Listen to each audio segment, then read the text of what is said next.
How y'all so far? How you doing?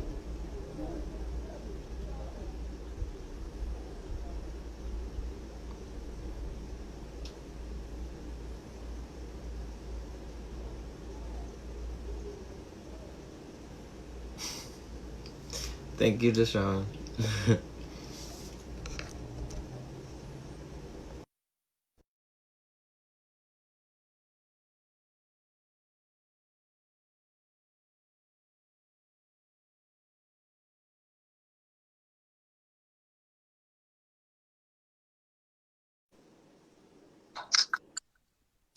Hello, George Hoodie. You came with the hat. Hey, How you I, doing? I'm all right. I think it's a security blanket at this point, even though I had my haircut. Oh yeah, I had to put mine on too. Oh man. Okay. I think we could just get into it. So everybody, this is George Johnson. Amazing writer. Just came out with can you see it? All Boys Are Blue. Can't wait to get into it now that I'm released from my computer. Um, Yeah, George, thank you for being with us. We just dropped episode 3 of MOBItalks. And you've seen it, yes? Yes. Okay, cool. Um, first I want to do just like a quick check-in. How are you doing? How's everybody else doing? George, you told me earlier that you was protesting today, huh? So I was protesting in Newark today with the people of Newark. We actually had a pretty peaceful protest in comparison to what's going on around the country. We've been keeping an eye on it though, because we can still hear cop cars because it's like 200 to 300 people who are still out there, kind of still going a little bit. So if things change, some of us said we will go back out, but at this point, we've had a really peaceful protest today, and so Yeah. it kind of went really well though, and I think it was like a lot of joy, and it felt kind of good for us to get back out there. And oddly enough, you kind of forgot about COVID a little bit while you were out there. But I mean, everybody had their mask on and stuff. Yeah. But still, I think it was just like really good. And it's still rough to see everything that's going on around the country, though. But Emotionally, like, what's it like being out there, kind of more up close, like around a bunch of people, I guess, who are enraged, I would say. yeah, it was like pockets. So it was like you had like people who were really like, like the elders who were like being prophetic and kind of like, using language to kind of keep everybody calm and cool. But then you had like, the young folk out there who was ready, and it was great. Like it felt good. I did notice one thing that really made me sad. It's like to watch 17-year-olds and 18-year-olds have to pick up a fight that, their grandparents were fighting 50 and 60 years ago. Sometimes could be a little bit heavy, and to hear like the rage in their voices when they were yelling and Yeah. screaming, like, it's sad that our black kids have to be out here while white kids at home riding their bikes or playing video games or doing whatever today, and our black kids are literally risking their lives in the middle of a pandemic to fight for an injustice, but also still beautiful because they're learning. So you know It's devastating that we're still here after right. where have we really moved?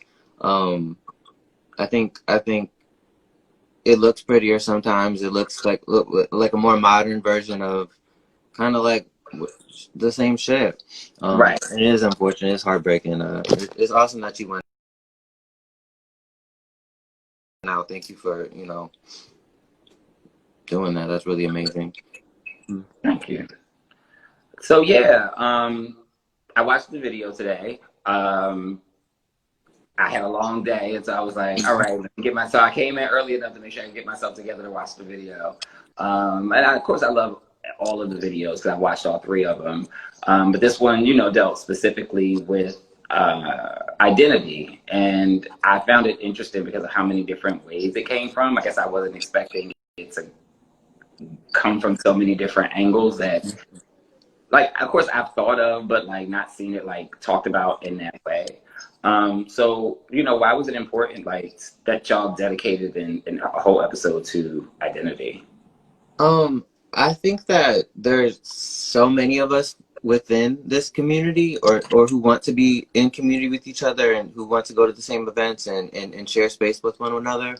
But sometimes we don't recognize and like we don't see and we don't like understand, and sometimes we accidentally don't respect um each other's like different identities and where we come from and like where we're aspiring to go. Simple as like what our pronouns are when they change. It's not like an easy thing for someone to change their pronouns from he him for 25 years and then switch to they them. um and it doesn't slip off the tongue so easy for everyone. But it's really important because it's hurtful to people.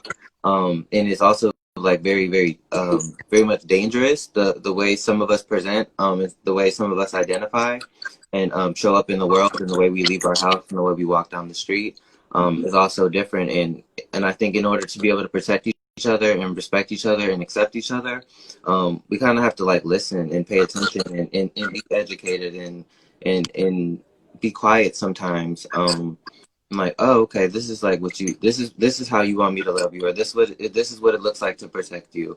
And I think that a lot of times we do, and a lot of times we think that we do have the appropriate genuine intentions when we're trying to welcome people into our space, but we often get I don't know, I guess quick to be like defensive because it's like challenging, or it's new, or it's scary. So I think I think that this episode was important to focus on identity and on community because yeah, we just like have to protect each other, and we have to learn how to do that because it's not something that we just are going to automatically know because we don't know each other yet.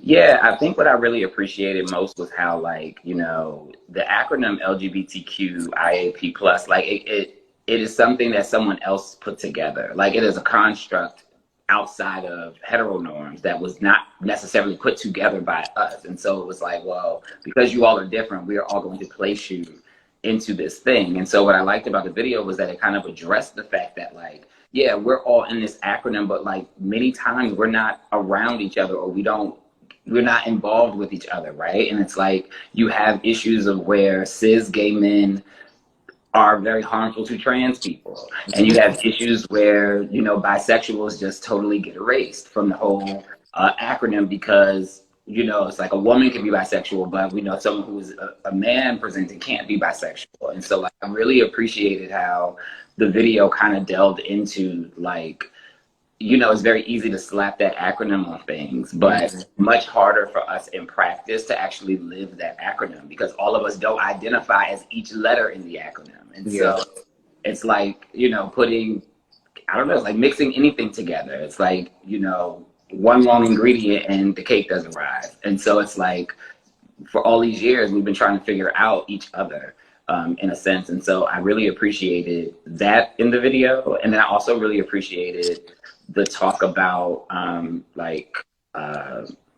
interracial identity oppression. And so it was like, because we know about that, right? We know like our issues with white queer community. Yeah. And it's like, we know people who hate, for all intents and purposes, dislike or have a disdain for white people, but also can find a way to be sexually engaged with white people. And so I found that to be a very interesting conversation within the video. Was there anything that went into like choosing how you would navigate the topics of the video? So honestly, I would say that the way the topics kind of came up, it kind of happened pretty naturally. I knew who like I wanted to talk to and who I wanted to spotlight. There are folks who I just was very inspired by, Picasso Moore being one of them. They are an amazing writer, and they write these beautiful, sometimes funny, but also like emotional and deep and educated and just so smart, like essays and Instagram captions with these images. And I would always read them. I'm like, damn, this dude is deep, and like he feels all these things. And so I really just asked I asked Picasso, like, hey, would you be like interested in like really just reading one of your Instagram captions for this video? And you know, he came back with like a whole essay that he memorized, and he's talking about identity, and I didn't tell him what to talk about it by any means. And so it really just like happened this way, where I kind of ended up curating like all these things where people are like, this is who I am, like I want to be this person, I want you to let me be this person, I want to be able to move through the world like this. And it's kind of like niggas are like angry because niggas don't get it, and so they're kind of approaching it in different ways, like, please respect me, please see me, and so it really just like happened naturally, kind of built itself because it's such an issue for us, and it's such an urgency for us to get across like what our identity is, so we can kind of just live and be. Right. And so since you, this was going to come up anyway, but since you already mentioned Picasso more, can you tell us about the other talent that was involved? Yeah. So for a second, just going in order. Secondly, Mark was in the video, and in Mark's video, Mark is the one in the video taking their makeup off, and telling us like that they now would like to go by they them pronouns, and kind of explaining why they're making that transition from traditional he him pronouns to they them. And I saw this video on Instagram. This is a friend who or on Twitter. This is a friend who I met traveling once, and and I've never seen a video like that before. I'm like kind of just like breaking it down. Like, this is my official announcement. Like, don't call me, don't address me like this. It doesn't feel right for me. I much would, and it was very respectful too. I much rather would prefer you to address me as they them, or just call me by my name. Just say Mark, if that makes it like easier for you. And it really was just something that like I saw, and it was just like inspiring. Otherwise we have Shalvar's amazing dancer. I Deshaun actually took me to the Ailey show, and Shalvar was dancing on stage, and I had known a little bit about Shalvar before, but I'd never seen them dance in person. I was like struck, so I'm like, yo, will you like do this project for me? This is like what budget I have, and this is like what timeline we have. And they like made room and made space for me, and you know, did this like freestyle with Rayshawn Ware, who's doing a lot of the music in it, and then we have Reggie, who is a rapper, and she has given us like a story of her explaining like going from, am I straight, am I bisexual, is bisexuality real, I was married for 7 years to a man, but I have a girlfriend now and I'm more attracted to women, like what does this mean, who the fuck cares. And then at the end, if you listened, I think you know Jamel Moody, Blue, read a poem titled Black Boy B. I bought one of his shirts recently, and you know, his brand is called Black Boy B, and it has a poem on it that says, this is dedicated to the black boys who this and that. And I thought it was just like beautiful, especially given the time, Right. and like all of so many of our men like dying, and like niggas just like want to be and just want to exist. So that's like a ramble gist. Yeah, and I really like the second part that discussed the whole they them versus he him portion. I recently started identifying as non-binary back in October, and that's kind of been a struggle for me too, like figuring out like the whole pronoun thing, only because I'm not really heavy on my pronouns. Like it was funny when Mark said just call me by my name, because for many organizations who have asked like what are your, have either decided on, or if it's something that I actually like lean heavily into. I've always felt like like I'm a reflection of whatever it is that you're seeing at the time. And so like, I feel like there's a reason that girls, when they're with me and I'm hanging out, they say like, oh, girl or girl to me, right? It's because that in the moment, that's what they're seeing, right? But if some people maybe are seeing he, him, some people maybe are seeing they, them, some people may be seeing she, her in the moment. And so it doesn't bother me so much as long as you call me by my name. Because I think like that's the most powerful thing that you have is like what your name is. And at least like, if you don't do anything else, you can at least just call me by my name. Somebody said the book is great. Where would you say you got to the point where you are like they them somewhat feels more appropriate for me? Like what is that? What was that thought process initially for you? Yeah, I think, and I guess I can talk a little bit about the book. So like, you know, of course I wrote the book, All Boys Aren't Blue. And in the book, it is basically my journey through my queer identity from age 5 to age 21. And so it was like from the age of 5, I always knew I was different. And so I didn't know how to name what different was, but I knew I was different than the other boys. I knew I was having feelings that weren't proper or by society standards. And so I grew up with with transgender people in my family. And so because that was the first imagery I had, I always thought I was going to be trans because I was very effeminate. And I knew the only thing that connected me to that was if I became a woman, or that I was supposed to be a woman. And so it wasn't until I got to, you know, middle school or like high school that I was able to start to see other images that then let me know that effeminate men existed. I would say Prince was like one of the first things that I can remember where it wasn't an effeminate gay man, but it was an effeminate man that my aunts and uncles and everybody liked. And that connection made sense to me because it was like, well, if they can like Prince, they can like me. And so then, you know, as I start to get older, I was able to like really like hone in on like, okay, well, I'm gay, which then evolved to something else like queer, then evolved to non-binary. And I think really for me, the turning point was a conversation I had with my grandmother a couple months before she passed, when she basically, in a very funny way, she just was like, she literally looked at me and she was like, "You're not gay, right?" And I was like, "Well, no, technically I'm not gay." And she was like, "Well, she was like, you never was really a boy, but you was never really a girl. You just always sat somewhere in between." And it was funny to me because, like, mind you, she's going through brain cancer, and like she still, I think, knew I was still not there, like where I was supposed to be and as comfortable as I needed to be. And I think it almost like was like she felt she needed to say it, like, you've always been this, like you've always been somewhere in the middle of that, and that's okay. Like, you don't have to choose a side, you don't have to choose a pronoun. Like, you can sit at this and rest at this and identify as that. And I know that you're telling the truth because I've always known you. And so that's honestly what made it comfortable for me to finally get to this place where I probably have been in my happiest state, to be able to now lean into that more. And so, like, I was really, really happy to see this identity episode because it really touched on so many different points from so many different angles that even I didn't think of. I wonder, I want to know, you said that your family was like interested in Prince and they accepted, and he was like easy to swallow for your family, and you said so maybe like they would understand me or they would get me. What were you as like well received? Was like outside of your grandmother?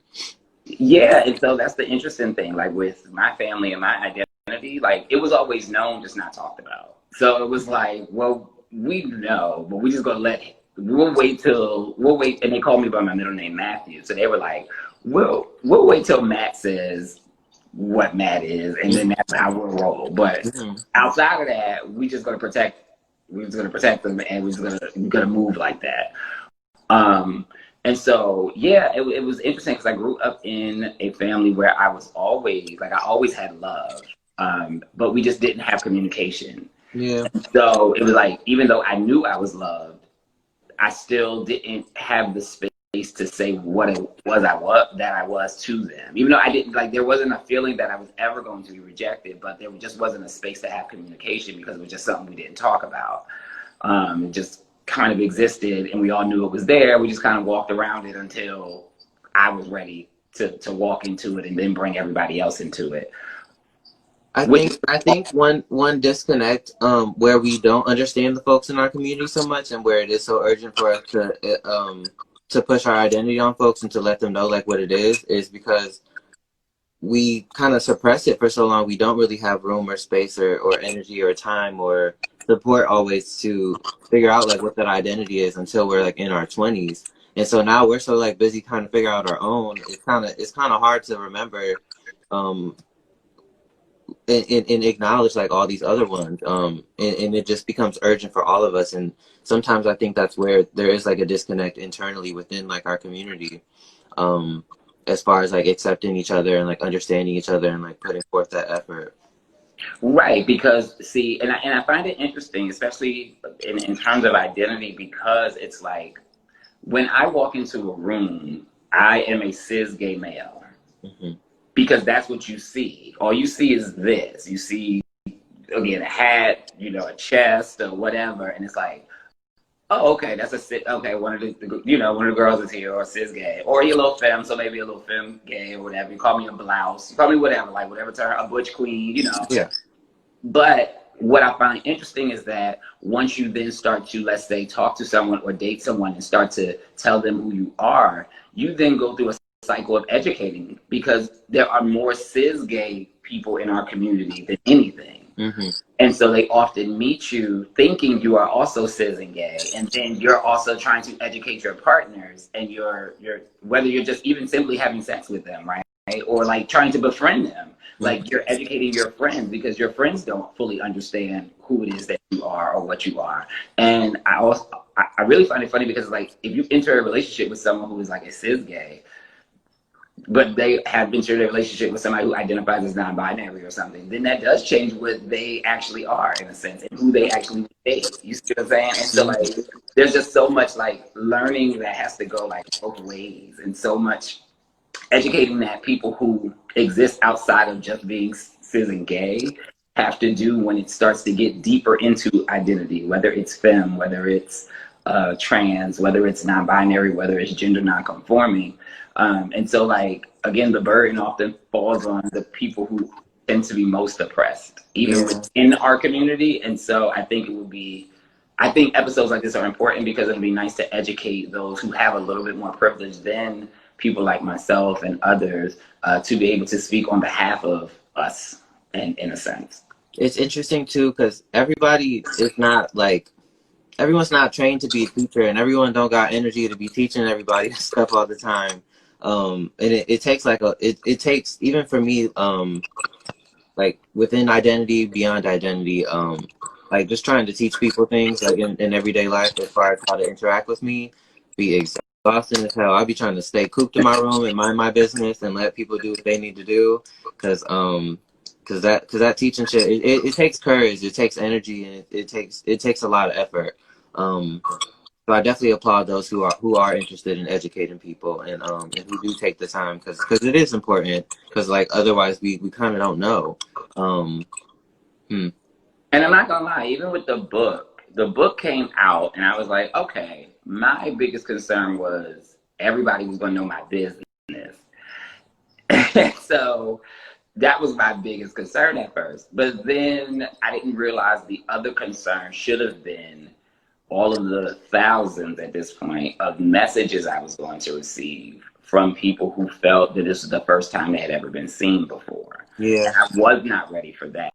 And I wasn't, and I'll tell you, the community, I was prepared for the younger folks. I was not prepared for the 50 and 60-year-old Black gay men who have bought this book and have reached out about some of the things they went through in the 80s and 70s that they never talked about. Yes. I wasn't fully prepared. I am a much better prepared now, but I will say I hit a breaking point like 2.5 weeks ago, where I had to tell my team, I was like, I have to slow down with everything. I was like, because I'm taking on the burden of trying to heal a lot of people, and I just need to heal myself a little bit. It's a lot. If you don't realize, sometimes I forget that writing is activism, because I love to do it. And you forget that when you put something out there that's going to be in the world for however long the world exists, it will forever be doing work. And because you are the person or the creator of that, you will forever be the person responsible to do that work. It's like Toni Morrison, she wasn't just talking when she wrote the books. She was talking for years about shit she had already been talking about. Yeah. We are still using her videos today with all these protests going on. And so that was something that I learned from like putting out a book, in a sense. Is like, when you start to move into that space, you really do become the voice of a lot of people. And it's interesting, because in the time we are now, people are looking for voice and trying to find their voices. And so it does fall on us to teach them that, whether it's through my writing or whether it's your photography and your film. I'm sure a lot of people are inspired by your approach and your aesthetic and the way your pictures look. I always have loved your pictures. I've told you that before privately, but like, because you see, I know a bunch of photographers whose work I love, but yours is just different than this one, and this one is different from that one. And so art, I know a lot of people call it artivism, but like, this is in a sense like artivism, what you do. And so that's also to be like appreciated and applauded. thank you for that. How do you, when you're doing like this kind of work that is activism and it is kind of being a voice for a lot of people and being so public and so publicly vulnerable, like how do you like protect yourself and like how do you keep certain things private and to yourself and so that you do have like time to heal? And I know you said that you know you let your team know like yo I need to I need a little bit of space. Like what else does that look like for you? Yeah, like I'm very big. Oh, and I think this is actually a really good thing to kind of intersect in this conversation is I think like a lot of queer people, I encourage them to not get out of religion, but lean less into religion and more into spirituality. Mm-hmm. Leaning into spirituality is what has healed me because spirituality is the place I can go where I know my identity is accepted 100%. I can't walk into a church and think that my identity is going to be 100% accepted. Even if I go into an LGBTQ church, my identity is still not going to be 100% accepted because everybody there doesn't have the same views, right? Like everybody there isn't affirming of every identity, and we know that. Yeah. But spiritually, when I come home and I go to my altar and I light my sage, the ancestors that I'm talking to, my grandmother, my grandfather, well, both my grandmothers, my grandfather, primarily the three who I talk to the most, and any other ancestor who I may be trying to have a conversation with on those days, it's 100%. Like there's 100% I can be myself. Like 100% go into that meditative space and be comfortable and heal and cry, the things that I do. And I think like for queer people, I think that's one of the things that I wish more of us learned about and knew about was that like our spirits exist too. And sometimes because we don't have like a religious guidance oftentimes, we don't know how to kind of tap into our spirit enough to really protect us from society and the things that harm us every day. And so for me, healing has been I'll say on like a spiritual level of that, and then I'll say on a material level or physical level, it's been using Do Not Disturb and learning how to get off social media. Like I think we have to start to practice ways to get the hell off of social media. Like these last 4 days have been a lot. It's like if you don't log off, you just can't sleep because you're always like waiting for like the next tweet to say that another cop hit somebody or another, like, you know what I mean? It's like it just won't stop. And so learning how to protect myself in the era of social media, which is something else that I think queer people specifically should practice. I agree. Yeah. What else? You guys, toward the end, I'm going to answer some questions as well. If you have any, if you want to throw them in the box. Yeah, we got 10 minutes. No, 15 minutes. I lied. 15. Cute. What else do I want to talk about? Deshaun said, learning how to protect myself. It's important because if you don't, what did it say? Oh, hey, Brian. No, it is. I think it's super important about like protecting yourself. And I can even go into like how like we also need to be mindful that after COVID, this stuff is going to be different forever. And so one of the practices is like learning how to control time and not let time control you. That's something that I work on now. And so it's like sometimes I break my day up. Sometimes I adjust it. I try to write out my schedule, and I try to write out like there are days where I write out everything, like shower at this time, work out at this time, eat at this time, just to keep myself as punctual as possible, because when you're home, it's very easy to just be thrown off. I was going to ask you too. How do you do you ever write intentions and like do you ever like look back at them? I know like I write my like intentions now. I kind of just started in maybe February. I started and just like writing them out and like kind of putting them on my wall. And then like going back a month later, and it's like, oh shit, I did that. I paid that off. It's like person off. I'm better at this form of communication, and et cetera, et cetera. And I think a big theme of the episode too was holding yourself accountable and holding your community accountable. And just like, what does that look like? And so like for me, at least, it looks like intentions is setting and writing my intentions and just checking in on them is like one way for me. So this is literally in my bedroom. And so when I wake up every morning, this is the first thing that I see, and it's my 2020 goals. And so, and I can actually scratch off a couple of them, but I have them listed like for me to look at every single day. And I actually do think that it's important that that you see that, like that you see what you're working towards, because it's so easy to get lost because there's so much going on. Sometimes you can forget what it is that you're actually trying to work towards every day. And so like I have that, and I've done that for the last 4 years, like where I set my goals and I on a board where I can see it every day, so that I have to walk by it every day. And that's helped me immensely, immensely. And knowing that I'm not going to hit every goal and everything, but like the fact that I can walk up to it today and like start scratching stuff off is like a big deal, because it's like, okay, it's like a superpower, really, to like put your mind to something, to set an intention and then like achieve it. It's like, damn, that's like kind of magical in a sense. And I do believe we can manifest. Like I do. Like I think like a lot of us have the power to manifest. And one of the things that I tell people is sometimes like about like how you use your energy. I tell my friends all the time, like if something makes you jealous, like don't lean into the jealousy. Find out what's making you jealous or envious, and then put it into what it is that you're actually wanting. So like if I saw somebody signed a major book deal and I got jealous, that was something that doesn't have anything to do with that person. It has something to do with something that I feel like I should have and that I should have earned. And so rather than do that, you do the work to get it, whatever it is that you felt you were supposed to have, without putting that energy towards the fact that you feel you should have had what they had. Because you can have whatever the thing is, but that doesn't mean that that person shouldn't have it or doesn't need to have it too. Totally.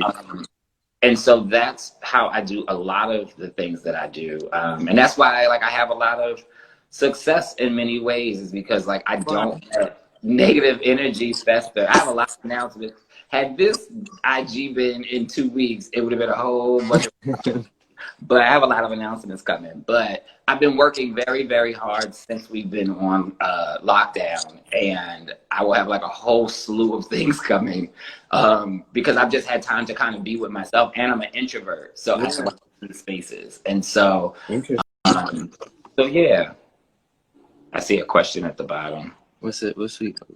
On your journey to spirituality, were there any books, resources that you found along the way? Oh, that's a good one. On my journey to spirituality, were there any books, resources that I found along the way? I'll say one resource, in a sense, was getting into tarot. Like, I don't do the tarot, but I have my tarot done at the beginning of the month. I have a very large tarot done. But what I will say is, even though I didn't quote unquote get into doing the tarot myself, I got into the research behind the tarot.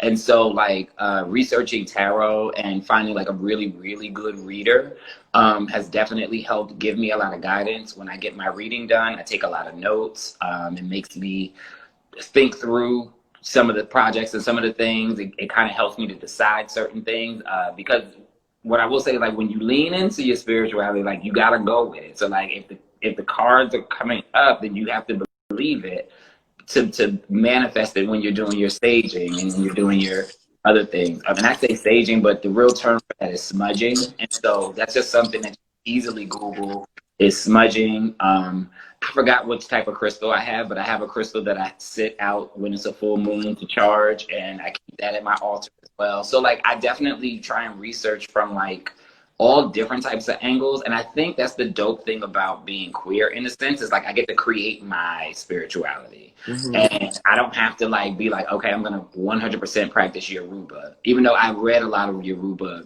principles. I don't have to 100% practice universalism or Buddhism. But what I can do is put together what works best for me, because my identity is something that I'm creating, in a sense, because it doesn't exist in a sense, right? Exactly. And so because I'm creating because my identity is something outside of what every system allows or every system was created for, then my spirituality needs to be set up that's created perfectly for me. And so like my spirituality won't work for you, but I can give you the steps and the tools, and you can literally figure out what system works best for you. Meditation is not one of my favorite things to do. I only do it if I feel like it's super necessary, but prayer to my altar is something that helps me immensely. Whereas other people are the reverse of that. And, you know, they're very good with your third eye. And I'm not super good with it because I'd be distracted too easy. But with other things, I'm very, very good with. And so I think like that's the dope part about it, is like you get to create what your healing looks like, in a sense. I hope that made sense. Like, no, that absolutely makes sense. I made it up. You have to. Someone asked, how do those conditioned by the oppression of religion move into a spiritual journey? How does conditioned by the oppression of religion move into a spiritual journey? The first step is acknowledging that the church has harmed you. A lot of times we just kind of brush it off, but it's deep. Like, it's really deep. And like, I think about it sometimes. I think about like all the ways in which the church harmed me. Intentional, unintentional, just because of how the system worked. I think about that often. And I think about how, you know, naming it and saying it is very important. I think then, like, when you're starting to make that shift, it really is about like what your needs are. And I tell everybody, Google is a hell of a thing. Like, sometimes Google it, like type in the word spirituality and then say what your needs are from it. And you will be shocked at what comes up that already exists out there that you can start to learn from and work from.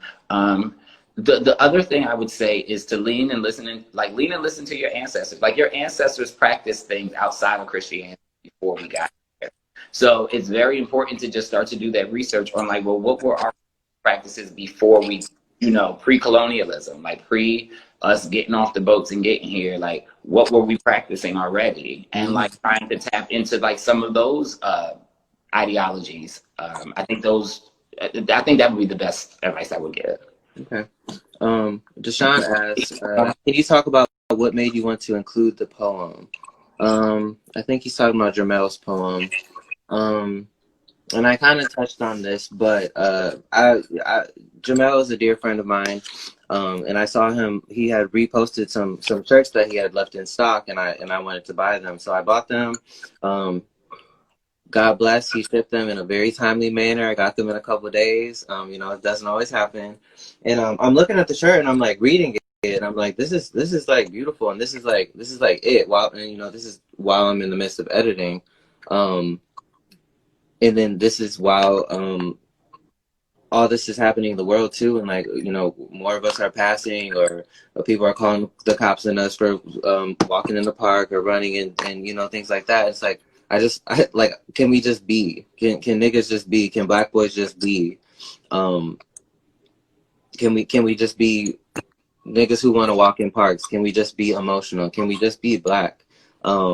And so it felt like something that, for me, it just felt like very important that we included in the end, just to kind of like wrap things up at the end of the episode, because the theme for the episode, while everyone doesn't identify as you know, as a black boy, the theme for the episode really is like, this is who I am, and like, can I just be this? Like, kind of like demanding that, really. I don't even want to say asking permission to just be and just to just exist.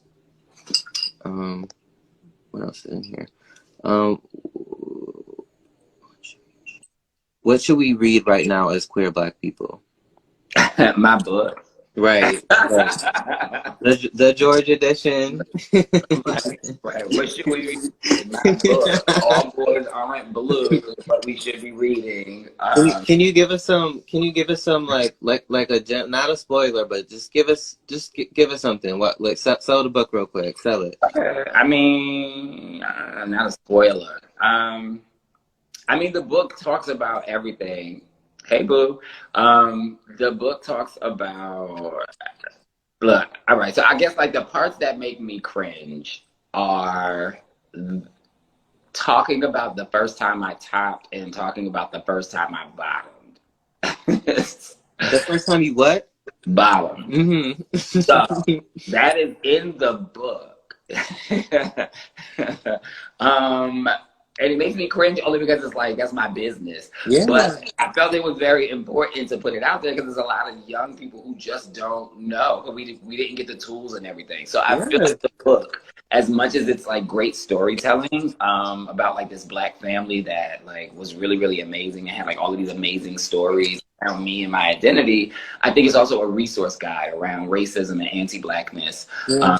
And I think my second favorite story is a story around my cousin Hope, who was transgender, who passed away, and just kind of telling her story, which is really, really tough because I use language from back then, which is really hard because it's like I have the language now, I have the tools now to really talk about like how we know like what dead naming is and things, but back then we didn't know all of that stuff, and so like I tell the truth about how our family, we loved her, but we also didn't know, like we just didn't have the knowledge, the language, anything. And so it was like a hodgepodge of learning a trans identity with no books, with no resources, with no nothing. And so yeah, I thank you. Someone said the way I wrote about hope is powerful. Thank you.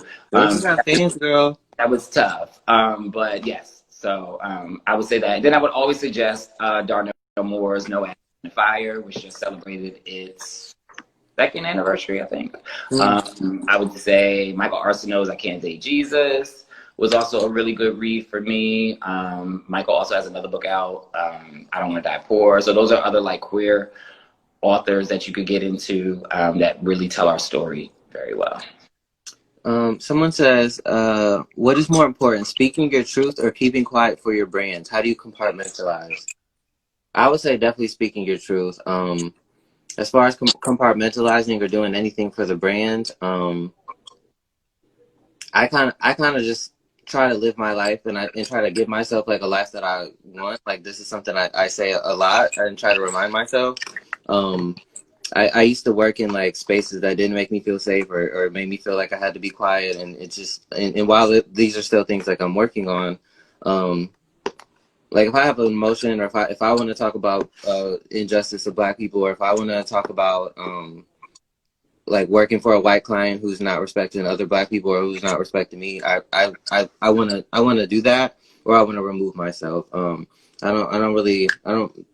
brand, it might look like there's like a brand that's so tight or I have to like protect it or something, but it's not. I'm a person, I'm a human, I'm an emotional person, and I need to let those things out, and I really need to protect myself and like my values and morals. I feel the same way, like especially, but I also understand like it's very hard early on, like when you're first trying to like, so sometimes you do just gotta kind of make the decision like, all right, like I need the bag for this. As long as and I always say like when you're choosing a bag, you just gotta make sure it doesn't go against something. Like if it's going like against something, like that's your principle, it's just not a bag for you. I also say like I don't work with brands or for brands that don't already know who I am and what my voice is. Like you already know what you paid for, so don't expect me to kind of quiet down because now you have started to help my income. As far as like your own brand, you can't be like worried about it. I think you take critique and I think you kind of listen to it, and I think like you can always like work on different things, but I think like staying true to who you are is the most important piece of your brand, the most authentic piece about your brand. And 99% of my clients are white. But you know what? I will say this about having white clients, because I also have white clients. White people, as much as they like to pretend that they don't like to be challenged, they do like to be challenged. Like that is something that in a weird way gets them off. I knew he was going to say gets them off. Like I don't know how to explain that, but it come off. Like sometimes it just do what it do. But sometimes, like, yes, it is hard when you are working for white clients, but that's kind of when you got to lean into your social justice language and really get them together. Like, you know, lean into the words and lean into like to the things and the principles, because they can understand that. Trust me. Okay, we're at 45. You got any closing remarks, George? Last questions, anything? I gotta close it out. You close it out. Either, but I'm gonna close out after you.